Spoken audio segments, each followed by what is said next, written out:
Hi, my name is Danny. And hi, I'm Junior. We have put this video together for you, interviewing teachers and sixth formers for all their best revision tips and tricks for the upcoming exams this year. Hello, I'm Miss Masiga and I am a science teacher. Good morning, so I'm Mr. Crendall and I teach science with a specialism in physics. I'm Gabrielis and I'm in year 12. My name is Yassine Hussain. Currently, I study biology, maths and physics. I'm Karina, I'm doing biology, chemistry, maths and further maths. My name is Diana Rusu and I do biology, chemistry, maths and further maths. My name is Artiana James and I do biology, psychology and geography. My name is Miss Curran. I teach music, sociology and civics. My name is Mr. Noale and I teach French and Spanish at Cine Russell School. So my name is Mr. Ward and I teach geography. My name is Miss Costin and I teach combined science. What strategies or techniques would you recommend to revising your subjects? For science, I'd definitely say exam style questions are really important to practice what you've been learning. I would also say use of videos, so thinking about channels such as Free Science Lessons, Cognito, really good to embed your learning. And then having a plan, so coming up with maybe a revision timetable would be really good. And within that revision timetable, thinking about what times do you work best at. So some people work really well in the morning, some people work well after a nap, later on in the afternoon. Some people work really well at night. So it's just up to you. And also making sure that you have breaks. Make sure you have breaks so that you don't burn out. I believe for subjects that require you to know a lot of facts and key terms, I believe flashcards are quite useful to make sure that you know the keywords and definitions for exams. I would say mainly as a STEM student, what helps is exam practice, because in lesson you cover a lot of the content, so it's best to just cover exam questions when you go home. Active recall, I think that's really important. Right now, for biology, I'd say Cornell methods. So you basically recall what you can remember and then you'll write down what you didn't remember, and then in the margin you'll try recall keywords from what you've just written down or what you've revised. And then if you still didn't know that then underneath in the third box, then you try and write out again from memory. So that helps me. So you really need to focus on exam practice. That's kind of the main thing really. If you want to master any skill, you need to practice. Doesn't matter if you're learning an instrument, learning a new language, or preparing for exams. Practice is really crucial. So do make sure we are practicing those past paper questions and being brutally honest with how you self-assess your progress with those as well. What I normally say is languages needs to be something that is constant. As you know, I'm Italian, so I was born in Italy. I used to speak Italian. I haven't been there for a long time, and so my Italian is a bit lost, and that's because I don't practice it, and that's how language works. So it needs to be a constant revision, or just talk to yourself, just create a dialogue, create one day a week where you can sit down with your family, watch a movie in Spanish or French. With English subtitle is fine, but your hearing will start getting used to it. You can create like a family event, popcorn, let's watch a Spanish movie, and then obviously read a lot. I used to read songs, translate them. I used to read articles online of national newspapers about an article that I'm interested in. So it could be internet, it could be Snapchat or whatever you like, and then you start translating and picking up words. On top of the homework, obviously. So firstly, I'd recommend that you have a clear routine initially. That can just be very simply a time of the week whereby you have an hour, half an hour, where you just focus particularly on that subject. I think that's really key. So I think although it's important to be able to memorise certain things, it shouldn't be the sole focus of your revision. The best results come from application and how well you can apply something. Although exams can sometimes feel like a memory game, actually what you know on the day doesn't really matter unless you can apply it in the right way. Once you are confident you have the knowledge, apply to exam questions. Find exam papers online, ask your teacher for exam practice questions, because then by the time you get to the exam, it just feels like a normal revision session when you are answering them questions. How do you balance different subjects or tasks when studying for multiple exams or assignments?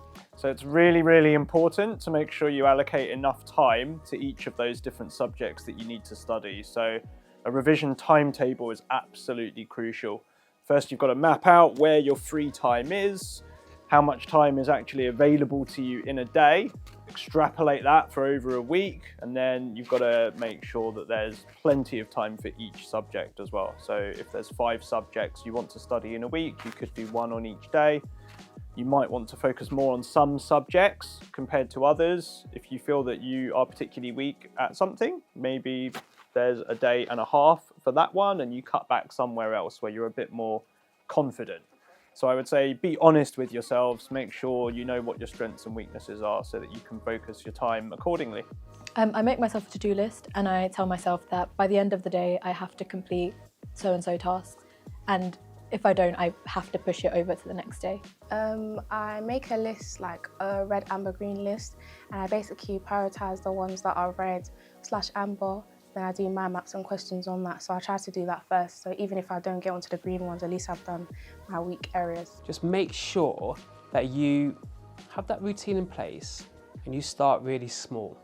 Start with something like Quizlet. So you do Quizlet every week and just make sure you do that so that then that is a habit. You're tricking the mind so that then basically you're doing it automatically. And that's really, really important because when you get to the exams, you've got multiple subjects going on, you don't want to be panicking. And if you're already in a routine, it's a lot easier. I think a problem that a lot of students would have is that when they've got a lot of exams coming up in both my subject and other subjects, they'll probably feel very overwhelmed. So one of the key things I'll always say to my students is to prioritise and to make a schedule. And that schedule doesn't need to be overwhelming for them. It can be a little bit of each subject every day. And I really stress to them to try and be as organised as they can. So as a teacher of multiple subjects, I'm looking at this from a point of view of me now and me as a student when you have lots and lots of different subjects to tackle. So my advice would be, as tempting as it is, to do the things you know you are really good at.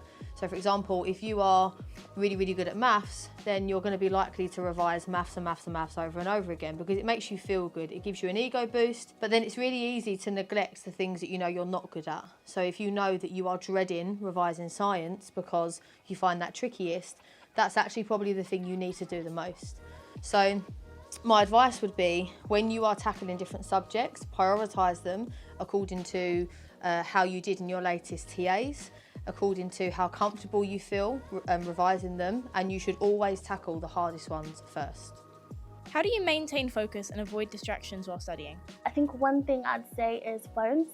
Turn your phone off and out of sight, out of mind. Put your phone away, make sure it's not visible, and also just maybe have a timer there so that you know how long you're going to be revising for, and it gives you like an end goal as well and makes your revision more purposeful. Putting your phone away and setting timetables which you have to stick to, they help with creating a structure to your revision.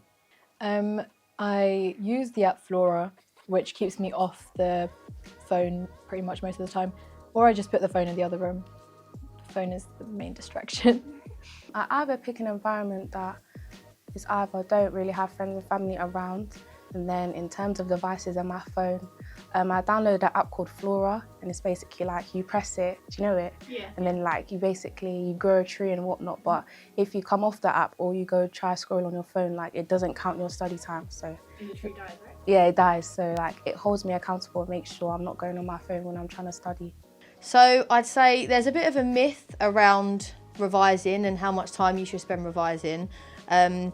I don't think teachers should ever recommend revising for hours and hours at a time. And sometimes I think students confuse that for being really dedicated and really committed. I think the most effective revision comes when there are lots of mini breaks in between. So when I was a student, I would have earphones in and I would set myself a timer or an alarm. I'd do 25 minutes of revision, 5-minute break, 25 minutes, 5-minute break. It meant that I didn't feel like I was slogging away at something for hours and hours, and I was having comfort breaks in between. When you're studying, you want to make sure you've got a space. That space has to be the same space if you can, and your materials are there already. It's nice and clean, it's nice and organised, that is going to be absolutely crucial. You also got to remember that it's all there in your mind. Don't worry about it if you can't get it straight away. You've got to make sure that you've got the right triggers. A trigger can be keywords. It can be something that you have to identify first. That will come when you finish a lesson. Make sure when you do a lesson, you reflect on that lesson straight away, so that is implanted in your mind. That's why I normally revise them in order. I take it one step at a time, have the first exam I write for that, and then so on and so on. So I do it one exam at a time rather than looking at, oh, I have 10 exams yesterday. What resources or tools do you use to support studying in your subjects? So there's loads of really great stuff on YouTube to support science content. So you've got freesciencelessons.com, you've got Malmesbury Education, you've got Cognito. These are all really good kind of summaries of different topics in science, so I'd recommend those. What you really want to do is also make sure you've got enough time for exam practice. So physicsandmathstutor.com has a ton of past papers with mark schemes, so you can get loads of practice and then self-assess your answers as you go. So do check that one out. Quizlet and Anki are great for flashcards, and then there's plenty of websites that have lots of past papers for people to use. I use a lot of online resources such as PMT for practice questions. I really like Cognito and Free Science Lessons. Well, when I was at secondary school, we didn't have internet at that time, so I used to have a lot of books, notes, mind maps. I used to create loads of them, and I still believe that despite internet, mind maps works a lot. Overall, if you're studying a subject like history, I used to do mind maps of dates, so I put all the events for that date in that mind map. For languages, now we've got lots of tools online, like we do use Language Naps in Senior Erasmus School, and that helps a lot. We've got Netflix now that you can listen to different films and shows in different languages. So now you've got a lot of tools you can use. Internet would be great. Especially with my students in science, there's just a lot they have to learn for biology, chemistry and physics. So something that I do use quite often is a lot of recall quizzes. We can do that at the start of the lesson when they come in, and that can be based on previous lessons that I've taught to see what they remember, or it can be based on something that's coming up. But I think quizzes are a really useful resource because it makes the learning fun, and it also makes the students remember something from that lesson if there's a quirky quiz involved. Can you describe a typical study routine or schedule when preparing for exams or assessments in your subject? So I'll spend, say, an hour on each subject. So say if I have a biology exam, I'll spend the first 20 minutes going over content, and then the next 40 minutes doing exam practice on that specific topic that I've covered.